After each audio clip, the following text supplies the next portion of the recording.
అధికారాన్ని దుర్వినియోగం చేసి వైసీపీ ప్రభుత్వం దొంగ ఓట్లను చేర్చిందని చంద్రబాబు విమర్శించారు. సాక్ష్యాలతో సహా దొంగ ఓట్లపై సీఈసీ బృందానికి ఫిర్యాదు చేశామన్నారు చంద్రబాబు. ఎప్పుడూ జరగనటువంటి అరాచకాలు జరుగుతున్నాయి.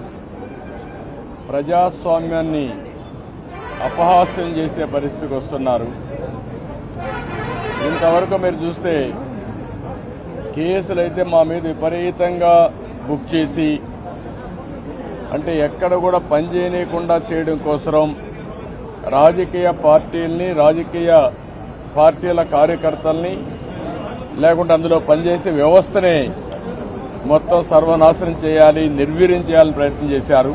హోల్సేల్గా ఓటర్స్ అందరినీ మార్చేయడం, దొంగ ఓట్లు వేసుకోవడం ఇలాంటివి చేస్తే తప్ప సాధ్యం కాదనే కంక్లూజన్కి వచ్చారు. స్టేట్ ఎలక్షన్ కమిషనర్ ఆ రోజు పడిన అవస్థ కానీ కడాన ఆయన డ్యూటీ కండక్ట్ చేయడానికి, ఆయన విధి నిర్వహించడానికి సెంట్రల్ హోమ్ మినిస్టర్ని అడిగాడు ప్రొటెక్షన్ కోసం.